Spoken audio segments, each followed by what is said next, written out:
The crowd at the Founders' Day celebration parted like the Red Sea as Florence O'Malley stormed through, her blue eyes flashing with a fire that most of Wood River, Nebraska, had learned to fear. It was 1876, and while the nation celebrated its centennial, this small frontier town was about to witness yet another showdown between its most outspoken daughter and the town elders. "You cannot be serious, Mayor Holloway." Florence's voice carried across the town square, causing several ladies to clutch their pearls and gentlemen to clear their throats uncomfortably. "The school needs those funds far more than we need another statue of your father."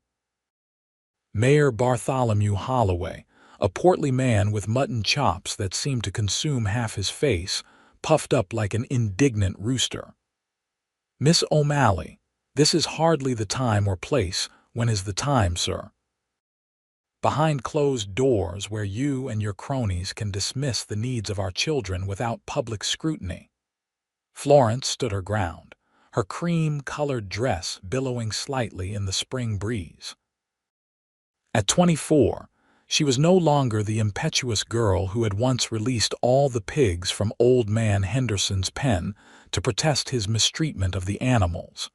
But the fire that burned within her had only grown stronger with age. "That is quite enough, Mrs. Abernathy," the self-appointed moral guardian of Wood River, stepped forward. "Young lady, your father would be mortified by this display. A proper woman knows when to hold her tongue." Florence felt the familiar sting of those words.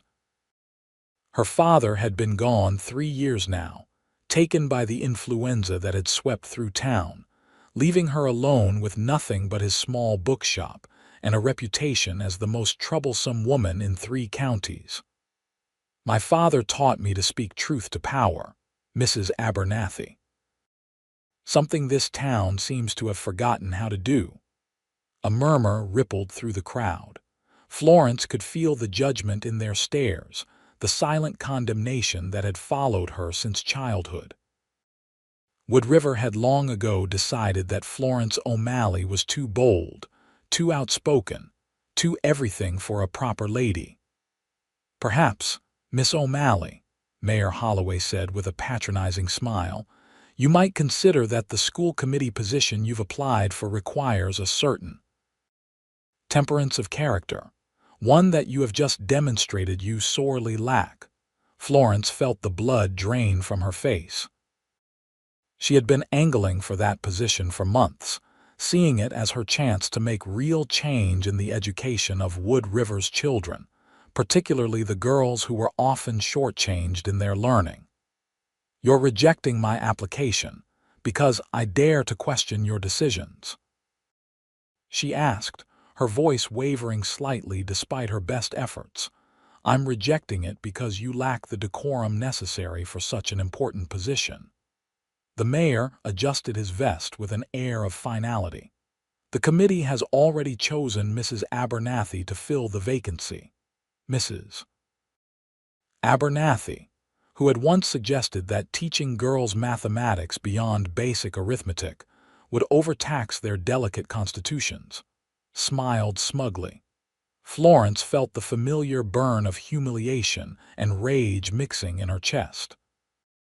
"This town will never progress if you continue to silence those who challenge you," she said, her voice carrying clearly across the square. "Miss O'Malley," Sheriff Wilson stepped forward, his weathered face stern beneath his gray mustache. "That's enough disruption for one day. Why don't you head on home now?" It wasn't a request. Florence knew when she was beaten, at least for the moment.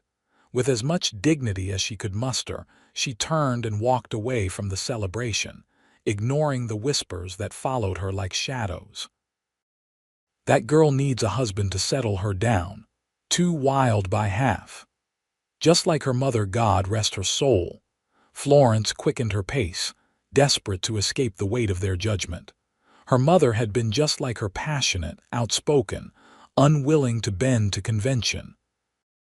The town had never forgiven Eleanor O'Malley for organizing the women to march on the saloons during that dry summer when too many men had drunk away their families' food money. She had died when Florence was just 12, but her spirit lived on in her daughter. Florence made her way to O'Malley Books, the small shop that had been her family's livelihood for 2 generations. The bell above the door jingled as she entered, the familiar smell of paper and leather binding welcoming her home. She flipped the sign to closed, though it was only midday. She needed solitude. Moving to the back room that doubled as her living quarters, Florence sank onto her narrow bed, finally allowing the tears to come. It wasn't just the school committee position, it was the constant battle of being herself in a world that demanded she be someone else. Someone quieter, more agreeable less. Florence. After allowing herself precisely 10 minutes of self-pity, she had always been disciplined. Even in her despair, Florence dried her eyes and moved to her small writing desk. She pulled out the weathered leather journal her father had given her for her 16th birthday. "When the world won't listen," he had said with a wink, "make sure you still have somewhere to speak your mind."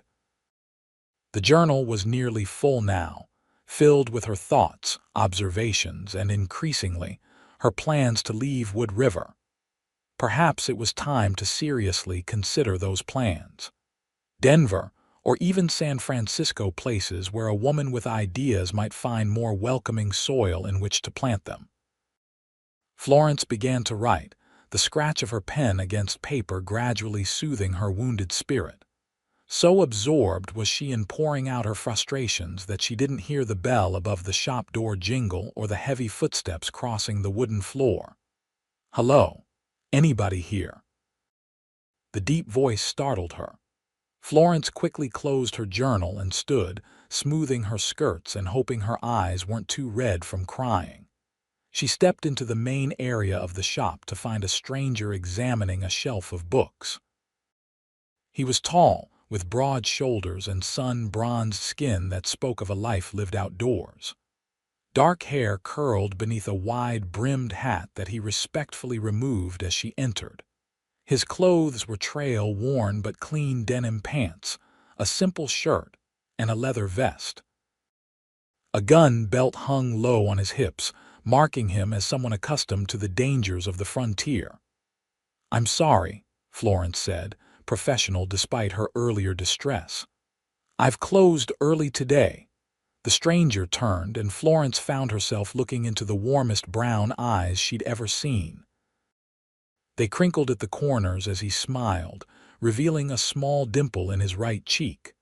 "My apologies, madam. I didn't notice the sign." His voice had a slight drawl that suggested Texas or perhaps somewhere farther south. "I was hoping to find a particular book. I can come back tomorrow." Something in his manner, the genuine respect with which he addressed her perhaps, or the lack of judgment in his gaze made Florence reconsider. "What book are you looking for, Mr. Thornton?" "Ethan Thornton." He extended a calloused hand, then seemed to think better of it and awkwardly dropped it back to his side. "I've been trying to find a copy of Thoreau's Walden.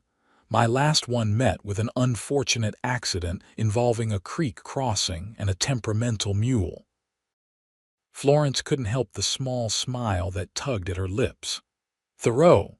That's not the usual request I get from cowboys passing through." Ethan's eyes sparkled with amusement. "I suppose not. Most of the boys I ride with prefer dime novels about wild gunfights and daring outlaws.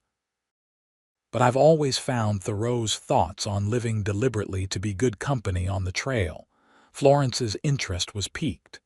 She moved to a shelf near the back of the store, her fingers dancing over the spines until she found what she was looking for. "You're in luck, Mr. Thornton. I happen to have one copy left." She pulled out the book and handed it to him. "Are you passing through Wood River, then?" Ethan took the book, handling it with unexpected gentleness for hands so clearly used to rough work. "Not exactly. I've taken a job at the Taylor Ranch outside town. Foreman position. I'm planning to stay a while, God willing and the creek don't rise. Florence nodded, trying not to show her surprise. The Taylor Ranch was one of the largest in the county, and the foreman position was not given lightly. This man must be more than just a drifting cowboy with a taste for philosophy. Well, Mr. Thornton, Wood River will be an experience for you. She couldn't keep a hint of bitterness from her voice. Ethan glanced up from examining the book, his eyes suddenly keen. Sounds like there might be a story there. No story, just a town like any other, I suppose. Florence moved behind the counter, suddenly eager to complete the transaction and be alone again. That will be 75 cents. Ethan reached into his pocket and produced the coins, placing them carefully on the counter. As Florence reached for them, he spoke again. I was at the square earlier. Heard what happened with the mayor. Florence's hand froze above the coins. She felt heat rise to her cheeks, not embarrassment this time, but defensive anger. Have you come to gawk at the town spectacle, then? The unruly woman who doesn't know her place? Instead of the disapproval she expected, Ethan's expression showed something that looked remarkably like admiration. Actually, I thought what you did took courage. Standing up to power isn't easy, especially when you're standing alone. Florence stared at him, momentarily speechless. In all her years of challenging Wood River's status quo, she could count on one hand the number of people who had supported her publicly. Well, she finally managed. Thank you for that, Mr. Thornton. But I'm afraid courage doesn't count for much in Wood River if it comes wrapped in petticoats. Ethan smiled, a slow, genuine smile that reached all the way to those warm brown eyes. Maybe what this town needs is more courage in petticoats, Miss O'Malley. Florence O'Malley. Miss O'Malley. He nodded, placing his hat back on his head. I have a feeling Wood River is going to be more interesting than I expected. As he turned to leave, book in hand, he paused at the door. You know, Thoreau also wrote that the mass of men lead lives of quiet desperation. Seems to me the desperate ones aren't the folks speaking out, but the ones too afraid to say what needs saying. With that, he tipped his hat and was gone, leaving Florence staring after him, wondering if she had just met the first person in Wood River who didn't think she needed to change. That night, Florence dreamed of brown eyes and philosophical cowboys, and for the first time in months, she woke with a sense of possibility rather than resignation. The following week passed in a blur of routine for Florence.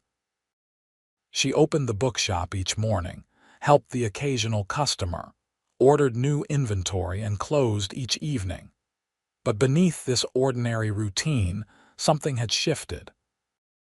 The encounter with Ethan Thornton had planted a small seed of hope that perhaps there were people who valued her voice rather than wishing to silence it. On Thursday afternoon, as Florence was arranging a new display of adventure novels, the bell above the door announced a customer. She turned, expecting Mrs. Peterson coming for her weekly romantic novel, but instead found herself face to face with Ethan Thornton once again. Mr. Thornton, she greeted him, surprised at how pleased she felt to see him again. How are you finding Thoreau this time around? Ethan smiled, removing his hat as he stepped fully into the shop. His clothes were dustier than before, evidence of a day's hard work at the ranch, but his eyes were just as warm. Like visiting an old friend, he replied. Though I must admit, I've been thinking more about what you said than about Thoreau's musings on bean fields. Florence raised an eyebrow. What I said? About courage not counting for much in petticoats. He moved further into the shop, examining the new display with genuine interest. It got me thinking about my mother. She was a lot like you, I reckon, had opinions about everything and wasn't shy about sharing them. And how did that work out for her? Florence couldn't help asking, genuinely curious. A shadow passed over Ethan's face. Not always well. We lived in a small town in Texas. Folks there had pretty fixed ideas about a woman's place, but my father always said her fire was what made her special. His expression softened. She died when I was 15. Fever took her. But I remember how she'd stand up at town meetings just like you did, speaking her mind even when the men tried to shout her down. Florence felt a kinship with this unknown woman. She sounds remarkable. She was. Ethan picked up one of the adventure novels, turning it over in his hands. She taught me that the loudest voice isn't always the rightest, and that sometimes the voice that needs hearing most is the one folks are trying hardest to silence. Florence felt a warmth spread through her chest at his words. Your mother raised a thoughtful son, Mr. Thornton. Ethan, please. He set the book down and met her eyes. Actually, I didn't come in for another book today. I came to ask if you might join me for supper at the hotel restaurant this evening. That is, if you don't have other plans. The invitation caught Florence completely off guard. She hadn't been asked to dinner by a man in over 2 years, not since she'd publicly debated Reverend Simmons on whether the Bible truly supported the subjugation of women, causing her last suitor to flee in embarrassment. Supper, she repeated, stalling as her mind raced. Part of her was immediately suspicious. Was this some elaborate joke orchestrated by the townspeople? But looking into Ethan's earnest expression, she couldn't detect any deceit.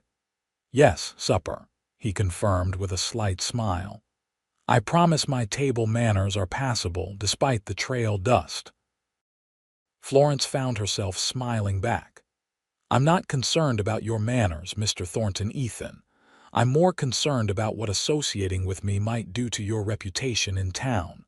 I'm not exactly beloved by the good people of Wood River.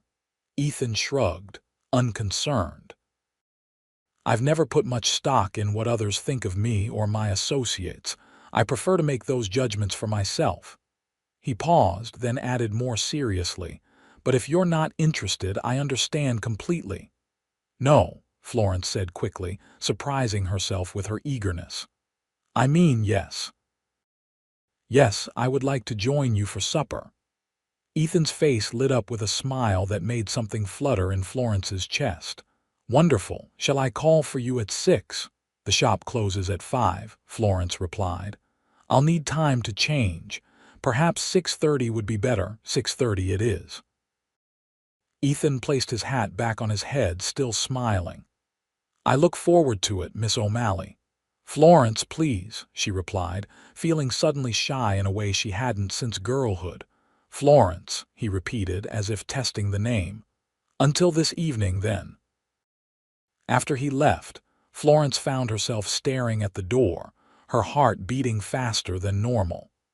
A dinner invitation shouldn't feel so momentous, and yet it did. Perhaps because it had been offered without conditions, no suggestions that she temper her opinions or moderate her speech. Just an invitation from a man who seemed to appreciate her exactly as she was. At precisely 6:30, a knock came at the bookshop's back door, which led to Florence's living quarters. She had spent an uncharacteristic amount of time preparing for the evening, finally settling on her best dress, a deep green that brought out the blue of her eyes. She had even taken extra care with her hair, arranging the chestnut waves in a style that was elegant but not too formal. When she opened the door, she found Ethan waiting, looking transformed from the dusty cowboy of that afternoon. He had cleaned up impressively, wearing a dark suit that, while not new, was well maintained. His dark hair was neatly combed and he had trimmed his beard. He held his hat in his hands, and there was something endearingly nervous about the way he shifted his weight as he waited. Miss O'Malley. Florence, he corrected himself, his eyes widening slightly as he took in her appearance. You look beautiful. The simple compliment, delivered with such genuine appreciation, brought a flush to Florence's cheeks. "Thank you. You clean up rather well yourself, Ethan." He offered his arm with a small bow that was playful rather than mocking. "Shall we?" Florence took his arm, enjoying the solid strength of it beneath her hand. As they walked toward the hotel, she was acutely aware of the curious stares from passers-by. Florence O'Malley, walking arm in arm with a handsome stranger, it was fodder for gossip that would last at least until Sunday's church service. "People are staring," she murmured, not wanting him to be caught unawares. Ethan glanced around, then looked down at her with a mischievous glint in his eye. "Let them. Maybe they'll learn something about judging books by their covers." The hotel restaurant was Wood River's finest dining establishment, which wasn't saying much compared to bigger cities, but it was certainly a step above the saloon or the small cafe at the general store. When they entered, Florence immediately spotted Mayor Holloway and his wife at a corner table. The mayor's eyebrows shot up at the sight of her on Ethan's arm. The maitre d' led them to a table near the window, and Ethan pulled out Florence's chair for her with an easy courtesy that spoke of good upbringing despite his current occupation. "I must admit," Florence said once they were seated, "I'm curious about how a man who quotes Thoreau ends up as a ranch foreman in Nebraska." Ethan smiled, unfolding his napkin. "It's not such a strange path when you consider that Thoreau himself sought to live close to nature. But the simple version is that I grew up on a small ranch, learned the trade from my father, and found I had a knack for it. After he passed, I sold our place and took to working larger spreads. The reading came from my mother. She was a schoolteacher before she married my father." "That explains the Thoreau," Florence nodded, "but not how you ended up in Wood River specifically." "Ah, well, that's a matter of reputation and luck. I worked for the Bartleby spread in Wyoming for 5 years, worked my way up to foreman there. When old man Taylor decided he needed someone new to run his operation, he asked around. My name came up." Ethan shrugged modestly. "I was ready for a change of scenery, so here I am." Their conversation was interrupted by the waiter taking their orders. Once he had gone, Ethan turned the questions back to Florence. "And you? Have you always been in the book business?" Florence nodded. "My father opened the shop when I was just a girl. He came west from Boston with dreams of bringing literature to the frontier. My mother thought him terribly impractical, but she loved him for it." A sad smile crossed her face at the memory. "After she died, it was just the two of us. He taught me everything: how to order stock, keep the accounts, recommend the right book to the right person. When he passed 3 years ago, continuing the shop seemed the natural thing to do." "He sounds like a remarkable man," Ethan said softly. "He was. He encouraged my reading, my thinking, my outspokenness." Florence's expression turned wistful. "He used to say that a mind is like a muscle, it needs exercise to grow strong. He never understood why the town thought a woman's mind should remain weak while a man's should grow strong." Ethan nodded thoughtfully. "My father had similar ideas. He'd say, 'Ethan, find yourself a woman who challenges your thinking, not one who just echoes it.' He and my mother would have the most spirited debates over dinner. As a boy, I thought all marriages were like that." "And now?" Florence couldn't help asking. "Now I know they're rare," he answered, his gaze steady on hers, "but all the more valuable for their rarity." The waiter returned with their meals: roast beef for Ethan, chicken for Florence, momentarily breaking the intensity of the moment. As they ate, the conversation flowed easily between them, touching on books they had both read, places they had visited, and observations about life in a small frontier town. Florence found herself laughing more than she had in months. Ethan had a dry wit that caught her by surprise, and he seemed genuinely interested in her opinions, asking questions that showed he was truly listening to her answers. "So," he said as they were finishing their dessert apple pie that the hotel was known for, "tell me about this school committee position. Why is it so important to you?" Florence took a sip of her coffee, considering how to explain. "Wood River's school is adequate for the boys. They learn mathematics, history, science, all the subjects they'll need to pursue further education or enter business. But the girls—" She shook her head in frustration. "The girls are taught just enough reading and arithmetic to manage a household budget and read the Bible. Anything more is considered unnecessary or even harmful." "And you disagree?" Ethan prompted. "Of course I disagree." Florence's voice rose slightly, drawing glances from nearby tables. She lowered it again with effort. "Girls have minds just as capable as boys. They deserve the same opportunities to develop them. My father educated me as he would have educated a son, and look at me, I run a successful business. I read philosophy and science. I can debate politics with any man in town." "And that frightens them," Ethan observed. "Yes," Florence sighed. "A woman who thinks for herself might start expecting to vote next, or own property in her own name, or worse, teach other women to do the same." Ethan chuckled. The horror! His teasing tone made Florence smile despite her frustration. "I thought if I could get on the committee, I might gradually influence the curriculum. Show them that educating girls fully doesn't lead to moral collapse or the destruction of family life." "It's a worthy goal," Ethan said seriously. "And from what I've seen, you're exactly the right person to champion it." Florence felt a warmth spreading through her that had nothing to do with the coffee. "Thank you for saying that. Most people in town think I should focus on finding a husband and having children instead of trying to change things." "Why not both?" Ethan asked. "My mother managed to be a wife, a mother, and a force for change in our community." Florence had no immediate answer.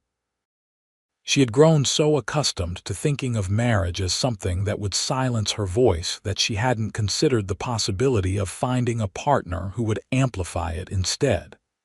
As they left the restaurant, the night air had turned cool, and Ethan gallantly offered Florence his jacket.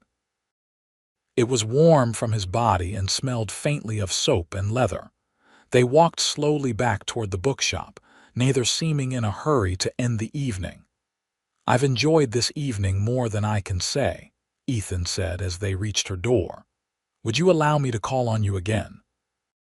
Florence looked up at him, this strange cowboy who quoted Thoreau and seemed to value rather than fear her mind. "I would like that very much." Ethan smiled, and for a moment Florence thought he might kiss her. Instead, he took her hand and raised it gently to his lips. "Good night, Florence O'Malley. Your voice is what this world needs, even if Wood River isn't ready to hear it yet." With those words, he released her hand, tipped his hat, and walked away into the night, leaving Florence with a fluttering heart and the strange sensation that her life had just changed irrevocably. The following Sunday, Florence sat in her usual pew at the back of the church, trying to ignore the whispers and glances being cast her way. News of her dinner with Ethan had spread through Wood River like wildfire, igniting speculation that ranged from romantic to scandalous. "I heard he's a gunslinger on the run," Mrs. Peterson whispered loudly to Mrs. Donnelly in the pew ahead. "Well, I heard he's actually quite educated," Mrs. Donnelly replied. "Martha at the hotel said he spoke about books all through dinner." "A man like that with Florence O'Malley," Mrs. Peterson clucked her tongue. "He'll soon tire of her sharp tongue and unconventional ways."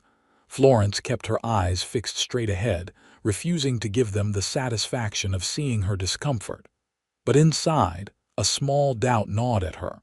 Would Ethan tire of her? Was this just a passing curiosity on his part, the novelty of a woman who spoke her mind? Her thoughts were interrupted by a stir at the church entrance. Ethan Thornton walked in, looking slightly uncomfortable in a clean suit but undeniably handsome. His eyes scanned the congregation until they found her, and his face brightened with a smile that made several of the church ladies fan themselves vigorously. To Florence's surprise and the obvious shock of the congregation, Ethan made his way directly to her pew and gestured questioningly to the empty space beside her. Florence nodded, trying to suppress her own smile as he sat down next to her. "Morning," he whispered, his eyes twinkling with mischief. "Hope I'm not interrupting your spiritual contemplation." "Not at all," she whispered back, "though you've certainly given the congregation something new to contemplate." Indeed, Reverend Simmons seemed momentarily flustered to see Wood River's most controversial daughter paired with the handsome newcomer.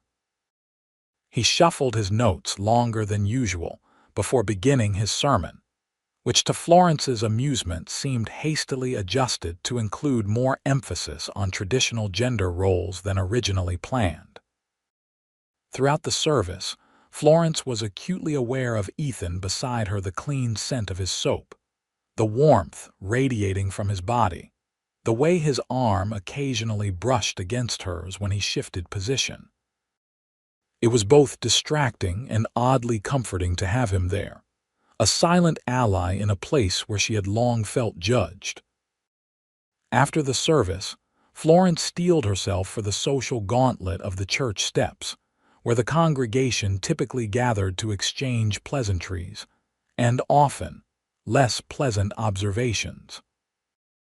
To her surprise, Ethan stayed firmly at her side, his hand resting lightly at the small of her back as they navigated the crowd. "Miss O'Malley," Mayor Holloway approached, his wife on his arm. "And Mr. Thornton, isn't it? I understand you've taken the foreman position at the Taylor Ranch." "That's right, sir," Ethan replied with polite deference that nonetheless held a hint of steel.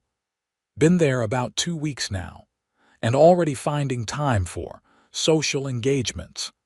Mrs. Holloway's gaze flicked meaningfully between Ethan and Florence. "Yes, madam." Ethan's smile was pleasant but firm. "Miss O'Malley has been kind enough to provide both literary recommendations and delightful company. Wood River is fortunate to have such an intelligent and principled woman among its citizens." Florence felt a rush of gratitude at his public defense of her character, something few in Wood River had ever offered. "Well," Mayor Holloway harumphed, clearly taken aback, "that's one perspective, I suppose. You might find that Miss O'Malley's principles often put her at odds with the town's best interests. Or perhaps," Ethan suggested mildly, "they simply challenge the town to live up to its best ideals. Good day, Mayor, Mrs. Holloway." With that, he guided Florence away, leaving the mayor sputtering behind them. Once they were out of earshot, Florence couldn't contain her laughter any longer. "Did you see his face?" she gasped, eyes dancing with mirth. "I don't think anyone has ever suggested that my troublemaking might be virtuous before." Ethan laughed with her, the sound rich and warm. "It's not troublemaking to speak truth, Florence, and the mayor knows it, which is probably why he looked like he'd swallowed a lemon." They walked together toward the bookshop, Florence's spirits lighter than they had been in years. It wasn't just Ethan's defense of her, though that had been wonderful, but the simple pleasure of not facing the Sunday judgment alone. "Would you care to join me for dinner?" she asked impulsively as they reached the shop. "Nothing fancy like the hotel, just a simple meal. I'm a passable cook, despite what the town ladies might think about my domestic skills." Ethan's smile was answer enough, but he added, "I'd be honored. Though I should warn you, my standards were set by trail cooks. So passable to you might be a feast to me." The afternoon passed in easy companionship, as Florence prepared a chicken stew with dumplings, one of her father's favorite meals.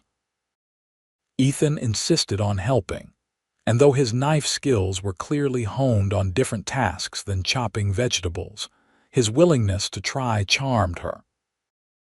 They ate at the small table in Florence's living quarters behind the shop, the space that had once seemed lonely now feeling cozy with Ethan's presence filling it. Their conversation ranged widely again from books to ranching, from childhood memories to future hopes. "I've been thinking about what you said about the school," Ethan said as they finished their meal. "About wanting to change the curriculum for the girls." Florence nodded, curious about where he was going with this. "Well, the committee position isn't the only way to educate girls. Have you ever considered offering reading groups or informal classes here at the shop? A sort of supplementary education for girls who want more than the school offers." Florence blinked, surprised she hadn't thought of it herself. "That's actually a brilliant idea. I could offer sessions after school hours or on Saturdays. The shop already has the books," Ethan pointed out, "and you have the knowledge. No committee approval needed." "The parents might object," Florence mused, though her mind was already racing with possibilities. "Some might," Ethan agreed. "But I suspect there are at least a few in town who want more for their daughters than just preparing them for marriage. Start small, prove the concept, and let it grow naturally." Florence felt a surge of excitement. "I could begin with literature, perhaps, which seems less threatening than mathematics or science, and then gradually introduce other subjects." "Exactly." Ethan's eyes were warm with admiration. "Create the change you want to see, rather than waiting for permission from people determined not to give it." Florence reached across the table and impulsively squeezed his hand. "Thank you for seeing possibilities where I was only seeing obstacles." Ethan turned his hand to clasp hers, his calloused palm warm against her skin. "Sometimes it takes an outside perspective, but the vision and the courage, those are all yours, Florence." Their eyes held for a long moment, and Florence felt something shift between them, a deepening of connection that sent a pleasant shiver through her. Slowly, deliberately, Ethan raised her hand to his lips, just as he had the night of their first dinner. But this time, his kiss lingered and his eyes never left hers. "Florence O'Malley," he said softly, "I think you might be the most remarkable woman I've ever met." The weeks that followed were some of the happiest of Florence's life. Ethan called on her regularly, sometimes for planned outings, other times just stopping by the bookshop when his duties at the ranch allowed. Their connection deepened with each meeting, and Florence found herself thinking about him at odd moments throughout her days, wondering what he would think of a particular book, or imagining his laugh at something amusing she'd observed. Meanwhile, her idea for supplementary education for girls had taken shape. She began with a Saturday afternoon reading circle, posting a small notice in the shop window. To her delight, 4 girls showed up the first week, including Eliza Taylor, the 12-year-old daughter of Ethan's employer. "Father says Mr. Thornton told him about your class," Eliza explained shyly when Florence asked what had brought her to the circle. "He said you know more about books than anyone in 3 counties." Florence felt a warm glow at the knowledge that Ethan was championing her efforts, even when they weren't together. The reading circle gradually expanded to include discussions of history and even basic scientific principles. Some parents objected, of course. Mrs. Abernathy made it known throughout town that she considered Florence's unauthorized teaching to be a dangerous undermining of proper educational authority. But enough parents saw the sparkle in their daughters' eyes when they discussed the books and ideas from Florence's circle that the criticism remained just talk rather than action. One sunny afternoon in late May, Florence was just concluding a session with 6 eager girls when Ethan appeared at the shop door, looking more serious than usual. "Ladies," he greeted the girls with a tip of his hat. "Having a good lesson?" "Oh yes, Mr. Thornton," young Sally Pearson exclaimed. "Miss O'Malley's been telling us about ancient Egypt and the woman Pharaoh Hatshepsut who ruled disguised as a man." "Fascinating," Ethan said, his expression softening as he looked at their enthusiastic faces. "I hope you'll tell me more about her sometime." As the girls gathered their things and said their goodbyes, Florence noticed that Ethan remained tense despite his smile for the children. Once they were alone, she approached him with concern. "Is something wrong?" she asked. "You seem troubled." Ethan sighed, removing his hat and running a hand through his hair, a gesture she had come to recognize as a sign of his agitation. "There's going to be a town council meeting tonight. Mayor Holloway's put forward a proposal to regulate unauthorized educational gatherings within town limits." Florence felt her stomach drop. "He's trying to stop my reading circles." "Yes." Ethan's jaw tightened. "Apparently Mrs. Abernathy has been bending his ear about the radical ideas you're putting in the girls' heads. The proposal would require any educational gathering to be approved by the school committee, which she sits on," Florence finished, anger beginning to replace her initial shock. "Of course. They couldn't stop me from teaching directly, so they'll use bureaucracy instead." "The meeting's at 7, Ethan said. "I thought you should know in advance so you could prepare if you wanted to speak." Florence began pacing the small shop, her mind racing. "This is about more than just my reading circles. This is about controlling what ideas are acceptable in Wood River, about keeping girls from aspiring to more than marriage and motherhood." "I know," Ethan said softly, "and that's why your voice needs to be heard tonight more than ever." Florence stopped pacing and looked at him, really looked at him, this man who had come into her life so unexpectedly and who consistently encouraged her to be more herself, not less. "Will you be there?" she asked, surprised by how much his answer mattered to her. Ethan moved closer, taking her hands in his. "Wild horses couldn't keep me away. But Florence," his expression grew solemn, "you should know that standing with you publicly like this, it's going to make certain elements in town unhappy with me too." Mr. Taylor's already had some comments about his foreman keeping company with Wood River's most controversial daughter. Florence felt a pang of guilt. "Ethan, I never meant to cause problems for you. Your job is important to me," he finished for her. "But not as important as standing for what's right. Not as important as you." The last word hung in the air between them, laden with meaning that neither had fully expressed until now. Florence felt her heart beating faster as Ethan's hands tightened gently around hers. "Ethan," she began, not sure what she wanted to say but feeling that something momentous was happening between them. "I love you, Florence O'Malley," Ethan said simply, the words falling from his lips as naturally as if he'd been saying them all his life. "I love your fierce intelligence, your courage, your unwillingness to be less than who you are.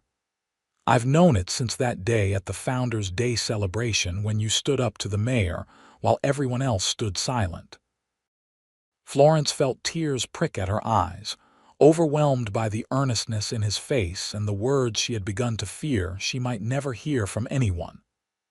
"I love you too," she whispered, the admission both terrifying and liberating. "I love that you see me, really see me, when everyone else in this town just sees a problem to be fixed." Ethan's smile could have lit the darkest night. Slowly, giving her every chance to pull away, he leaned down and pressed his lips to hers. The kiss was gentle at first, a question asked and answered, but it deepened as Florence responded, her hands moving to his shoulders as his slid around her waist. When they finally parted, both slightly breathless, Ethan pressed his forehead against hers. Whatever happens tonight, whatever the town decides, we'll face it together. Your voice is what this world needs, Florence, and I'll stand beside you while you raise it." Florence felt stronger in that moment than she ever had before, not because Ethan would fight her battles for her, but because, for the first time, she didn't have to fight them alone. The town hall was packed that evening, word having spread quickly about the proposal. Florence and Ethan entered together, his hand a reassuring presence at the small of her back. They found seats near the front. Ignoring the whispers that followed them down the aisle, Mayor Holloway called the meeting to order with a bang of his gavel. First item of business is Ordinance 27, regarding the regulation of educational gatherings within town limits. He proceeded to read the proposed ordinance, which was exactly as restrictive as Ethan had warned any gathering of 3 or more children under 18 for educational purposes would require approval from the school committee, with detailed lesson plans submitted in advance. "This is a matter of ensuring consistent educational standards," the mayor concluded smoothly, "and protecting our children from potentially harmful or unsuitable material. Does anyone wish to speak on this matter before the council votes?" Florence stood, her heart pounding but her resolve firm. "I would like to speak, Mayor Holloway." The mayor's lips thinned with displeasure, but he nodded reluctantly. "Miss O'Malley, the floor is yours. Briefly, if you please."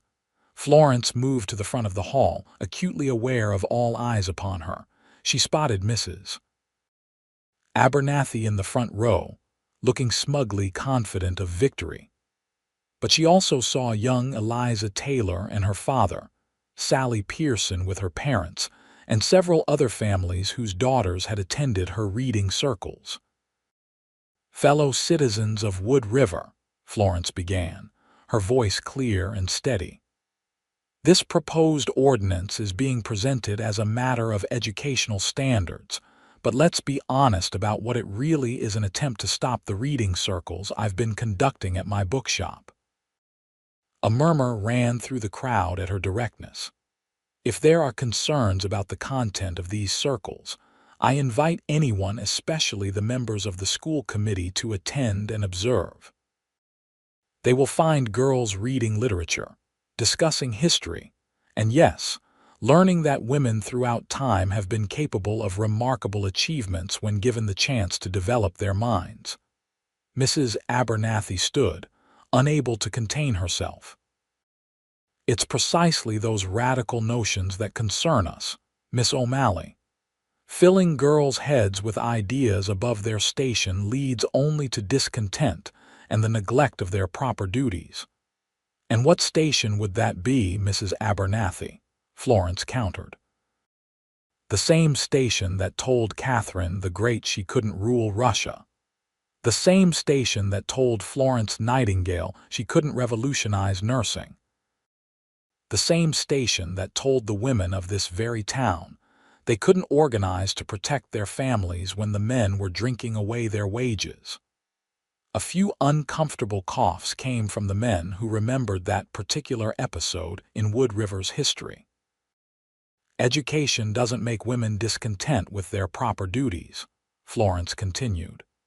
"It helps them perform all their duties better, whether as mothers, teachers, businesswomen, or citizens. The real fear here isn't that educated girls will neglect their duties, it's that they might question why certain duties are considered theirs alone, or why their voices matter less than men's in determining the future of this community." Florence glanced at Ethan, drawing strength from his encouraging nod. "Wood River stands at a crossroads. We can move forward, embracing the full potential of all our citizens, or we can cling to limitations that serve no one, not even the men who think they benefit from them. Because a community that silences half its voices is only half as wise, half as innovative, and half as strong as it could be."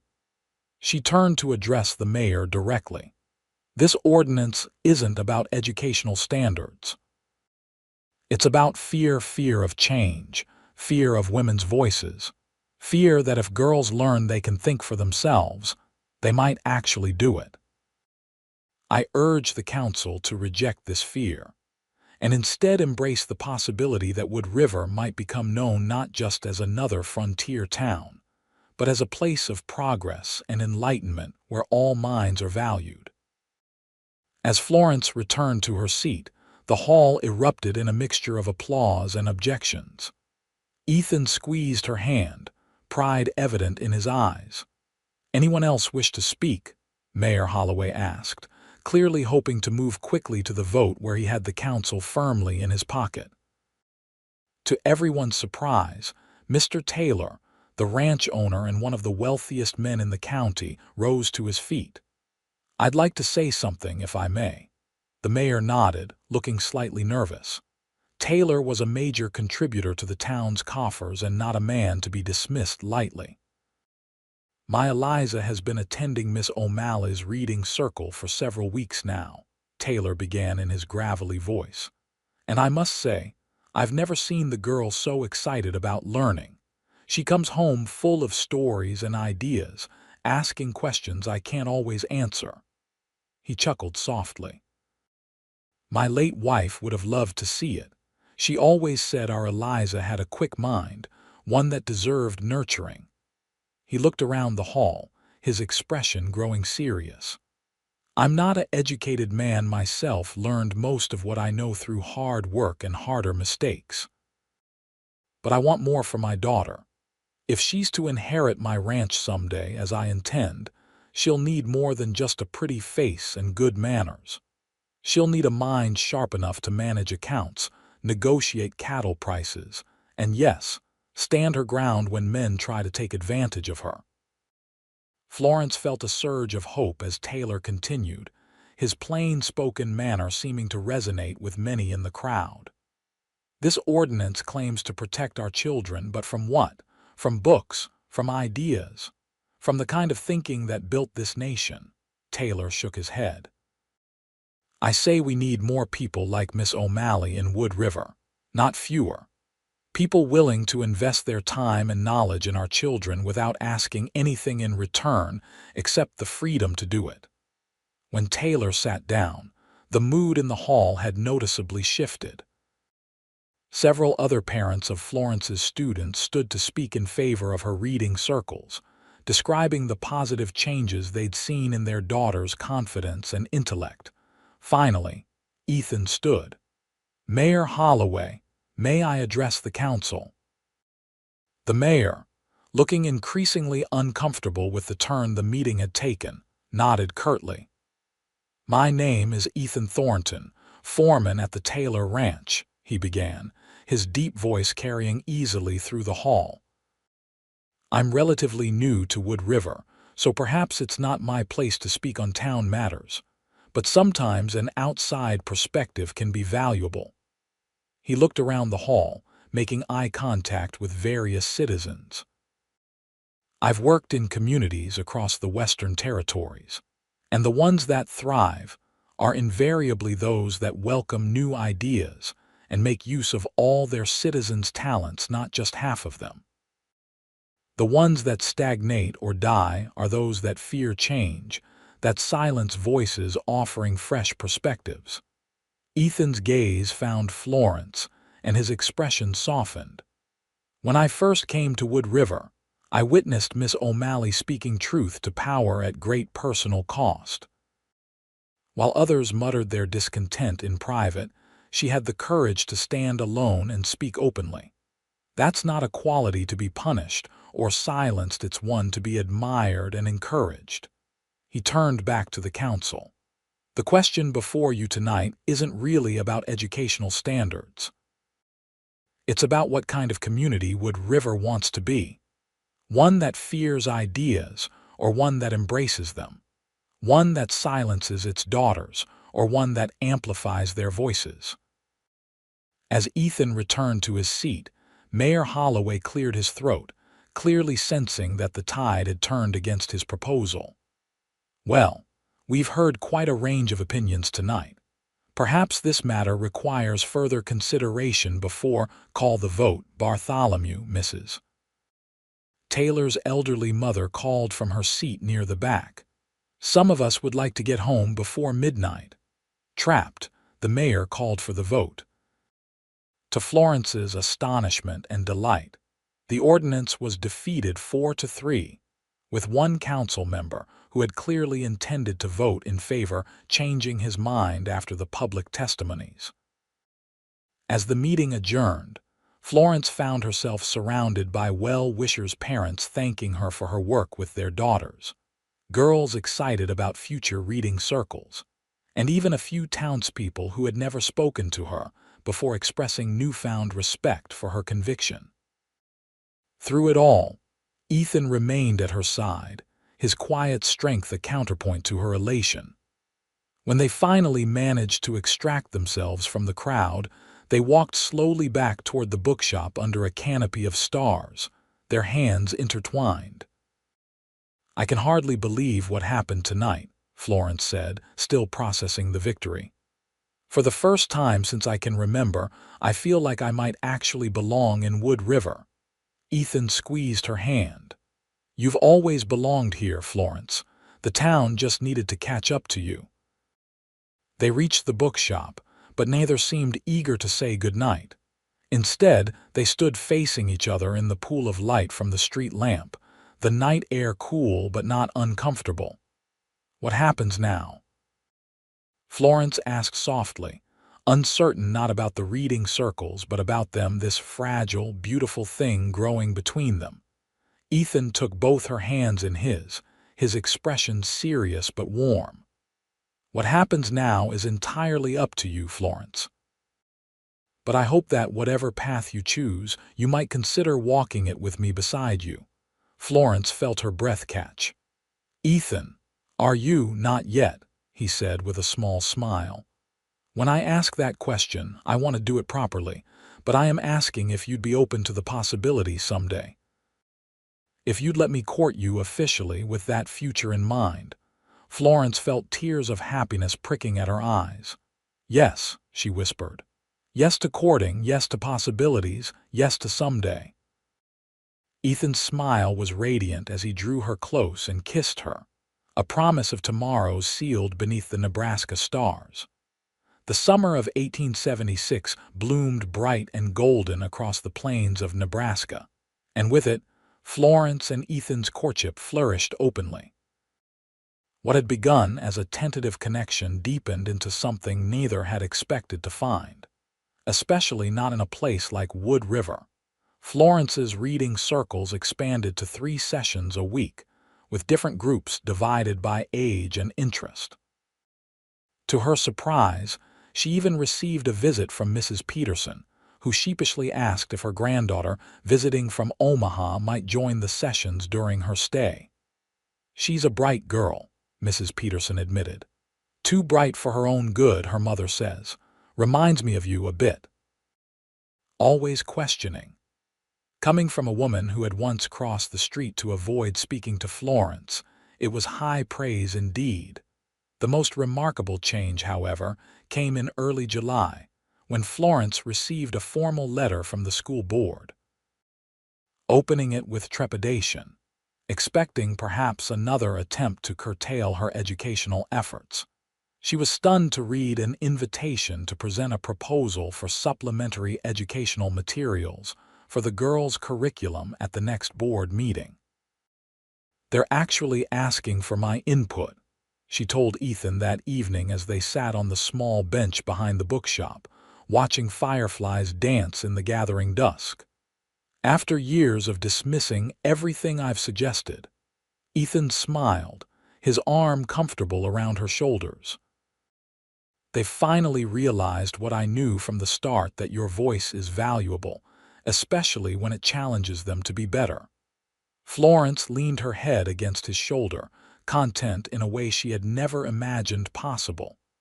"I keep waiting for something to go wrong," she admitted. "For the town to turn against me again, or for you to realize you've made a terrible mistake in choosing the most difficult woman in Nebraska." Ethan chuckled, the sound rumbling pleasantly against her cheek. "The only mistake would be not appreciating exactly who you are, Florence O'Malley. And as for the town, people can change when given reason and time. You've given them both." August brought the county fair, and with it, a chance for Florence and Ethan to enjoy themselves away from the scrutiny of Wood River. They spent a blissful day exploring the exhibitions, sampling carnival foods, and watching horse races. Ethan won a small stuffed bear at a shooting gallery and presented it to Florence with a flourish that made her laugh. As the sun began to set, Ethan suggested they take a turn on the newly constructed Ferris wheel that was the fair's main attraction. Florence agreed, though with some trepidation about the height. As their car slowly ascended, Ethan took her hand. "Beautiful, isn't it?" he asked, gesturing to the vista spreading before them, rolling plains gilded by the setting sun, the distant silhouette of Wood River, and beyond it, the promise of an open horizon. "It is," Florence agreed, finding that her fear of heights diminished in proportion to the tightness of Ethan's grip on her hand. When their car reached the very top, it paused as other passengers were loaded below. Suspended between earth and sky, with the world spread out beneath them, Ethan turned to Florence. "I had a whole speech planned," he said, suddenly looking uncharacteristically nervous, "about horizons and possibilities and how you've changed my life. But now that we're here, I find I only need to say the simplest truth." He reached into his pocket and pulled out a small velvet box. Opening it revealed a delicate gold ring with a single pearl surrounded by tiny diamonds. "Florence O'Malley, I love you more than I ever thought possible. Your courage, your conviction, your compassion, they humble and inspire me daily. Would you do me the extraordinary honor of becoming my wife?" Florence felt tears spring to her eyes, her heart so full it seemed impossible it could be contained within her chest. "Yes," she whispered, then louder, "yes, 1,000 times yes." Ethan slid the ring onto her finger with hands that trembled slightly, then pulled her into a kiss that made her forget they were suspended high above the ground. That made her forget everything except the joy of this moment and the promise of all the moments to come. When they descended back to earth, they were greeted by applause from the fairground workers who had witnessed the proposal from below. Florence blushed, but couldn't stop smiling as Ethan proudly announced their engagement to anyone who would listen. As they walked hand in hand through the fairground, Florence admired how the pearl in her ring caught the light of the paper lantern strung overhead. "It's beautiful, Ethan. How did you know I prefer pearls to diamonds?" Ethan smiled, looking pleased with himself. "You mentioned once that your mother had a pearl brooch she treasured, and you said you liked how pearls aren't flashy but have a quiet elegance." He shrugged self-consciously. "I listen when you talk, Florence."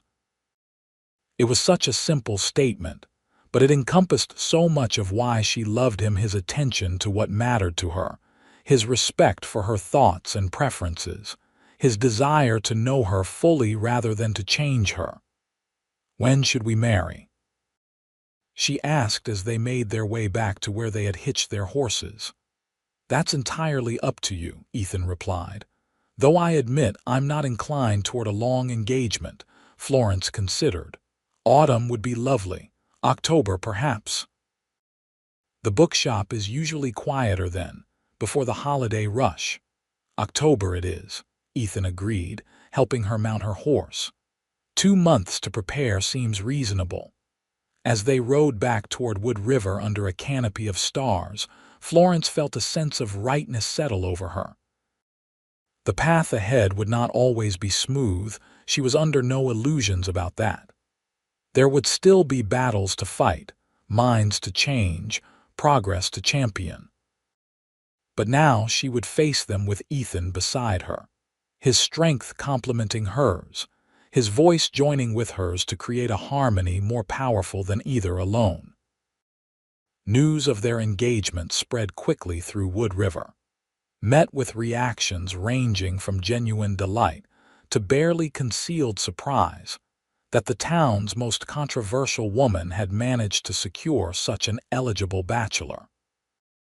Florence weathered the gossip with more grace than she might have before Ethan, finding that the joy of their love made the opinions of others matter less than they once had. The wedding preparations proceeded smoothly, with unexpected support coming from quarters Florence had long considered hostile. Mrs. Abernathy, perhaps sensing that her opposition to Florence was increasingly unpopular, made a point of offering her church's ladies' auxiliary to help with the flowers and decorations. Mr. Taylor insisted on hosting the reception at his ranch, the largest and most beautiful property in the county. Even Mayor Holloway, ever sensitive to shifting political winds, presented the couple with an elaborate silver tea service on behalf of the grateful citizens of Wood River. "Grateful for what, I wonder?" Florence murmured to Ethan after the mayor had departed. "That you're taking the troublesome spinster off their hands," Ethan laughed, pulling her close. "More likely grateful that you're staying. I suspect even the mayor has realized that Wood River is better with you than without you, though he'd rather swallow his pocket watch than admit it." September passed in a flurry of preparations. Florence continued her reading circles and worked on her proposal for the school board, determined that her marriage would not mean abandoning her educational mission. Ethan divided his time between his duties at the ranch and helping Florence prepare the living quarters above the bookshop, which would be their home until they could build something of their own. One unseasonably warm evening in late September, Florence was organizing her books when Ethan arrived with a mysterious smile and a request that she come with him. "Where are we going?" she asked as he helped her into the wagon he had driven to town. "It's a surprise," was all he would say, his eyes twinkling with secrets. They drove west out of town, following the river that gave Wood River its name. After about 2 miles, Ethan turned onto a smaller trail that led to a rise overlooking a bend in the river. There, to Florence's astonishment, stood the wooden frame of a small house, its skeleton outlined against the sunset sky. "Ethan," she questioned, her heart beginning to race. He helped her down from the wagon and led her toward the structure. "Mr. Taylor offered me a piece of his land as an engagement present. Said his foreman ought to have a proper home, especially one with such a remarkable wife." Florence walked slowly around the frame, trying to absorb what she was seeing. "You're building us a house." "We're building us a home," Ethan corrected gently. "I've got the frame up, but there's still plenty to be done. I hoped you'd want to be part of the decisions. Where the windows should go to catch the best light for reading. How big the kitchen should be. Whether we need 1 bedroom or—" He paused, a question in his eyes. "Or more," Florence finished softly, her heart full. "For children someday," Ethan nodded, drawing her close. "I was thinking 2 extra at least. 1 for a boy who might want to learn ranching, and 1 for a girl who'll no doubt inherit her mother's passion for books and justice." Florence laughed, tears of happiness blurring her vision. "Or perhaps a boy who loves books and a girl who wants to ride the range. With us as parents, who knows what they might choose to be." "Exactly," Ethan agreed, pressing a kiss to her forehead. "They'll be free to find their own voices, just as you fought for others to do." Standing there in the skeleton of their future home, with the river flowing steadily below and the first stars appearing above, Florence felt a sense of coming full circle. The girl who had been told her whole life to be quieter, smaller, less herself had found not just acceptance but celebration of her true nature. And more than that, she had found a partner who wanted not to tame her fire but to tend it, to help it burn brighter and warmer for having a place where it belonged. "I love you, Ethan Thornton," she said, wrapping her arms around his waist and resting her head against his chest. "And I love our future home." "And I love you, Florence O'Malley," he replied, his voice rumbling pleasantly against her cheek. "Soon to be Florence Thornton, though I expect you'll keep right on being exactly who you are, name change or no." "Count on it," she said with a smile, reaching up to kiss him as the first stars of evening winked into life above the home they would build together.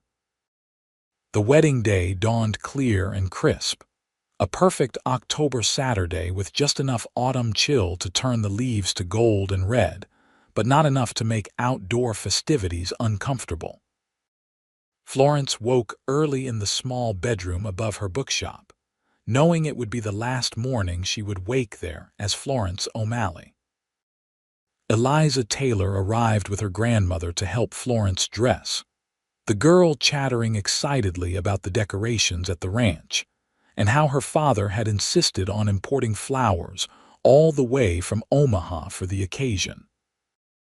"And Mr. Thornton has been as nervous as a long-tailed cat in a room full of rocking chairs," Eliza confided as she helped arrange Florence's hair. "Dad says he's checked his suit for missing buttons at least 20 times.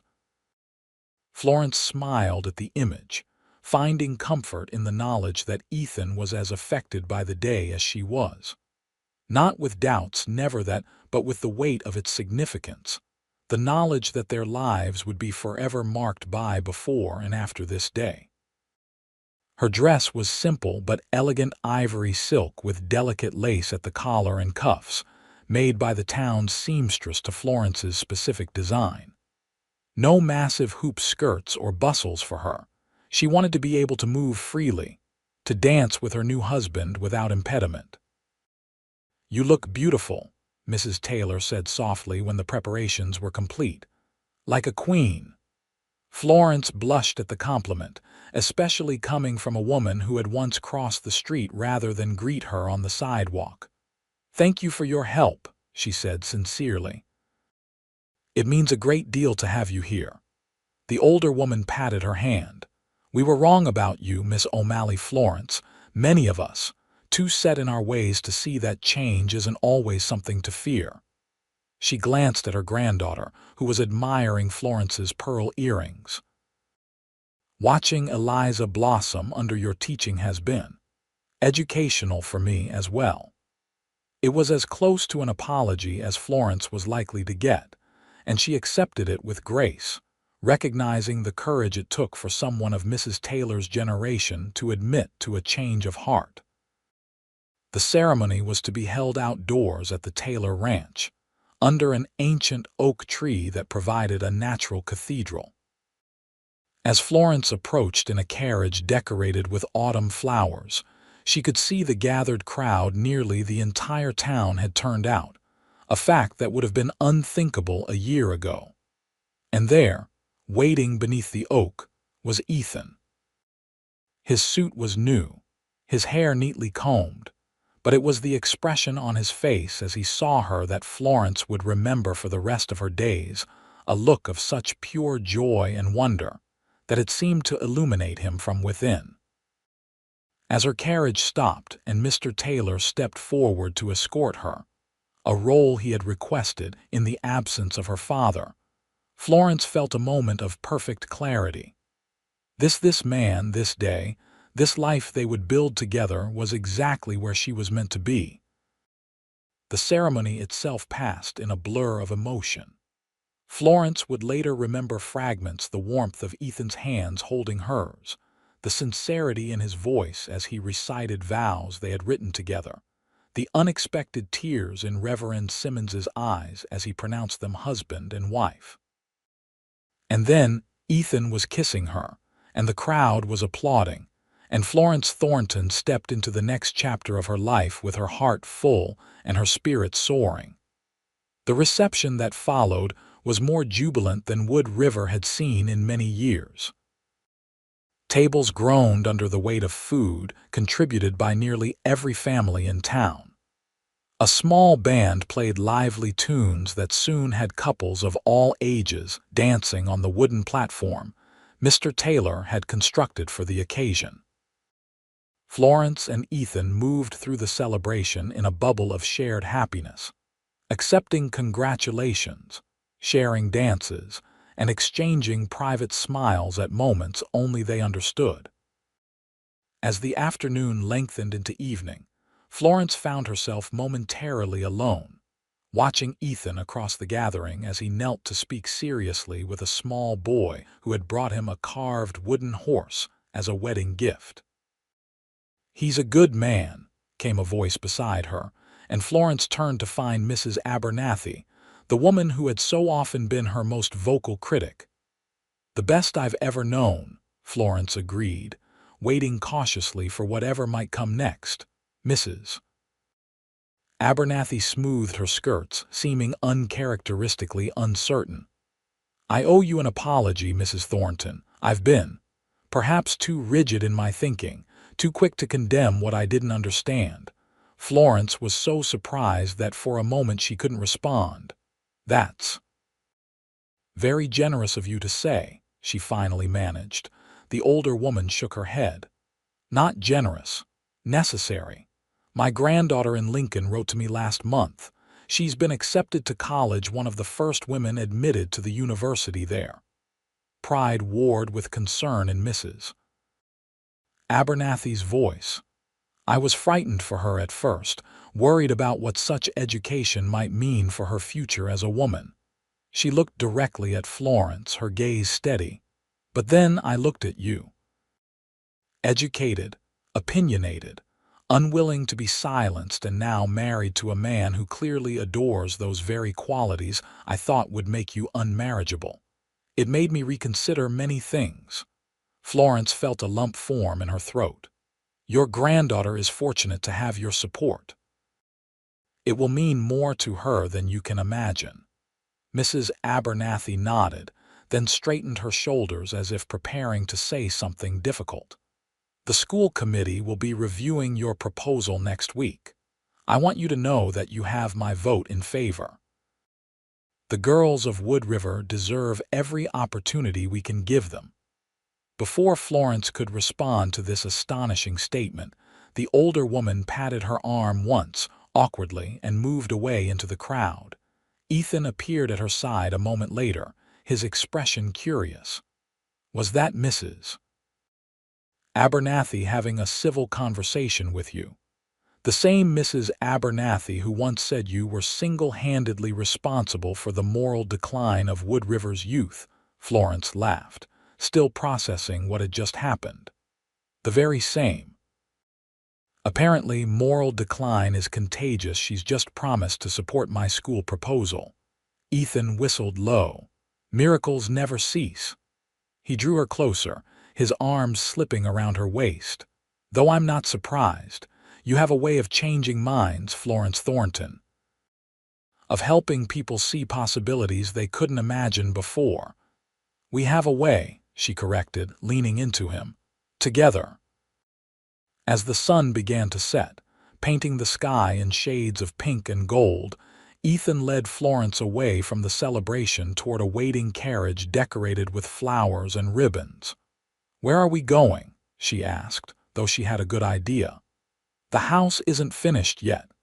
Ethan smiled mysteriously. "Not completely, no, but certain essential parts are. And Mr. Taylor has kindly offered us his hunting cabin by the lake for our honeymoon. I thought we might stop by our house on the way, though, so you can see the progress." They bid farewell to their guests amid cheers and well wishes, then set off into the gathering dusk. Florence leaned against Ethan's shoulder as he drove, feeling a profound contentment settle over her. When they reached the site of their future home, Florence was amazed at how much progress had been made since she had last seen it.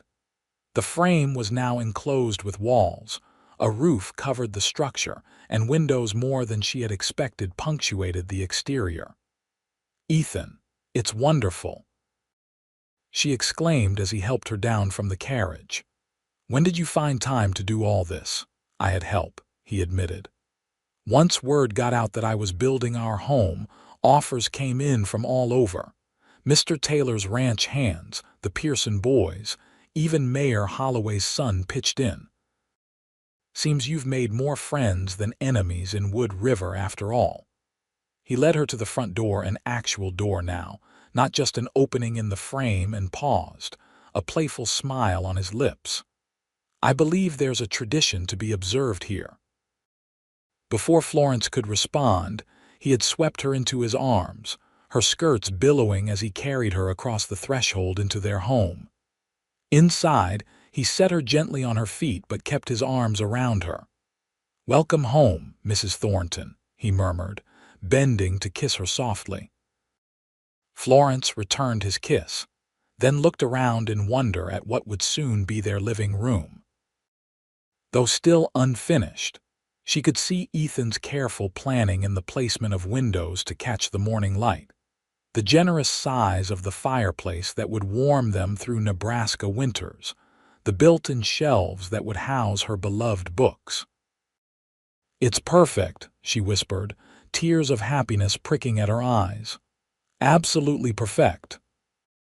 Ethan led her from room to room, pointing out features he had included with her in mind: a spacious kitchen with ample counter space for the baking she enjoyed, a small study where she could write or prepare her lessons, and upstairs, 3 bedrooms a master for them and 2 smaller ones for the children they both hoped would come. Standing in what would be their bedroom, looking out the window at the first stars appearing over the river, Florence felt a wave of gratitude so intense it almost overwhelmed her.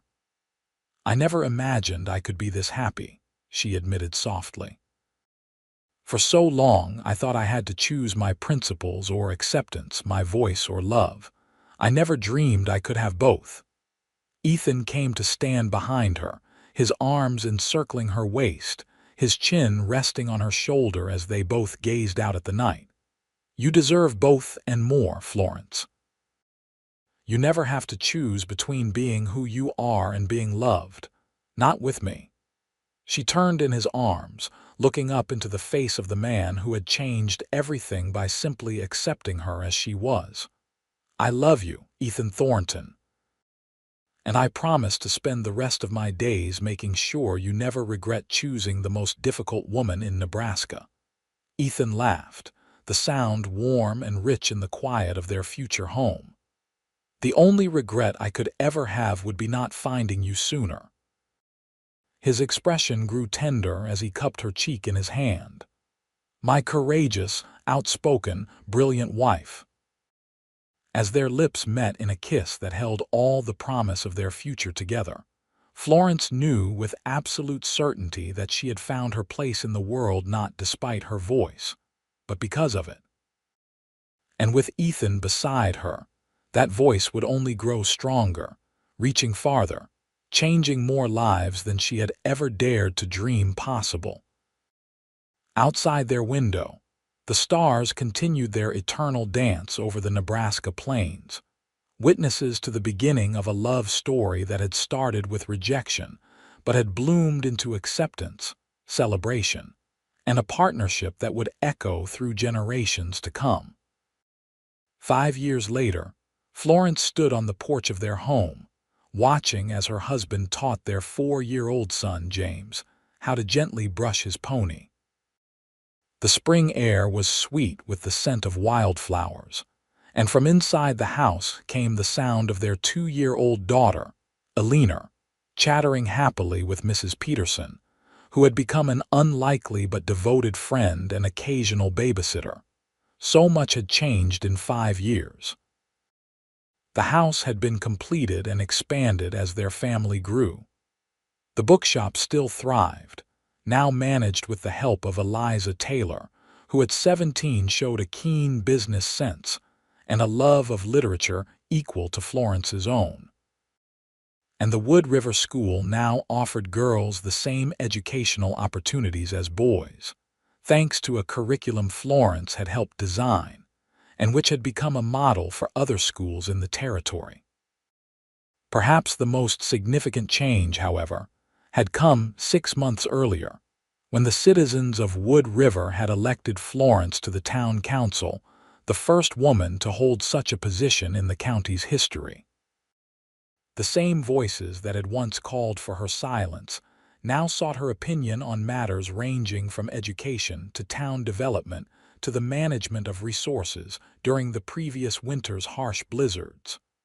"Mama, look," James called, his small face alight with pride as he carefully ran the brush along his pony's flank. "I'm doing it right." "You certainly are, sweetheart," Florence called back, smiling at her son's enthusiasm. He had Ethan's warm brown eyes and her own determined chin, a combination that promised both strength and sensitivity as he grew. Ethan looked up, catching her gaze across the yard. Even after 5 years of marriage, that simple exchange of glances could still send a pleasant warmth through Florence's body. He said something quietly to James, then crossed the yard to join her on the porch. "Penny for your thoughts, Mrs. Thornton," he asked, slipping an arm around her waist. Florence leaned into him, enjoying the solid strength of him. "I was just thinking about how much has changed, how different my life is from what I imagined it would be." "Better or worse?" Ethan asked, though the twinkle in his eyes suggested he knew the answer. "Immeasurably better," she assured him, turning to face him fully. "Though I wouldn't have believed it possible if someone had predicted it 6 years ago." Ethan brushed a strand of hair from her face, his touch as tender as it had been on their wedding day. "I knew from the moment I saw you standing up to the mayor at that Founders' Day celebration that you were someone special, someone who could change Wood River and me for the better." Florence smiled at the memory. "And I thought you were just another cowboy passing through. How wrong I was." "Not entirely," Ethan teased. "I was indeed a cowboy, just one with a weakness for outspoken bookshop owners and the philosophy of Henry David Thoreau." Their conversation was interrupted by Alina toddling onto the porch, her dark curls bouncing with each step, her blue eyes so like Florence's wide with excitement. "Papa, story time." Ethan scooped up his daughter with practiced ease, settling her on his hip. "Is it that time already, princess?" "What'll it be today?"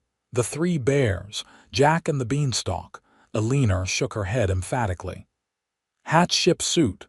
Florence and Ethan exchanged amused glances. Their daughter's favorite story was about Hatshepsut, the woman pharaoh of Egypt, a tale Florence had first shared during her reading circles and had adapted for younger ears. "Hatshepsut it is," Ethan agreed, carrying Alina inside. "Let's call your brother in too. I think he's about done with his pony lesson." As Florence watched her husband gather their children for story time, a ritual he had established from their earliest days, she felt a profound sense of rightness, of having found exactly where she belonged. Later that evening, after the children were asleep, Florence and Ethan sat together on their porch swing, watching the fireflies begin their nightly dance over the meadow. Ethan had his arm around her shoulders, and she rested comfortably against him, their bodies fitting together with the ease of long familiarity. "I had a letter from Mrs. Abernathy's granddaughter today," Florence mentioned, breaking a comfortable silence. "Rebecca's graduated from the university and been accepted to medical school in Philadelphia." Ethan whistled softly. "A female doctor, that'll ruffle some feathers." "Mrs. Abernathy is beside herself with pride," Florence said with a smile. "She's telling anyone who'll listen about her granddaughter, the future physician. Can you imagine what she would have said to that idea 6 years ago?" "People change," Ethan observed, his fingers idly stroking Florence's shoulder. "When shown a different way is possible, most folks can eventually adjust their thinking. It just takes someone brave enough to show them."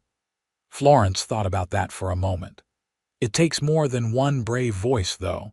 It takes others willing to listen, to consider, to support." She tilted her head to look up at him. "It takes people like you, Ethan." He smiled down at her, the corners of his eyes crinkling in the way she loved. "We make a good team, Mrs. Thornton." "The best," she agreed, reaching up to touch his face, still marveling sometimes that this man was hers, that they had built this life together. "Thank you for seeing value in my voice when others only heard noise." "Your voice is what this world needs," Ethan replied, echoing the words he had spoken to her during their first dinner together. "I knew it then, and I know it even more certainly now." As the stars emerged one by one in the darkening sky, Florence Thornton felt the deep contentment of a life being lived authentically, surrounded by love that didn't require her to be less than her full self. From her children who were being raised to value both strength and tenderness, regardless of gender, to her community that had gradually learned to respect rather than fear her outspokenness, to her husband who had loved her not despite, but because of her bold spirit, she had found a harmony she had never thought possible. And as Ethan bent to kiss her in the gathering darkness, Florence knew with absolute certainty that her voice, their voices, joined together, would continue to echo through Wood River and beyond, changing minds, opening hearts, and creating a world where being outspoken and bold was not a flaw to be corrected, but a gift to be celebrated.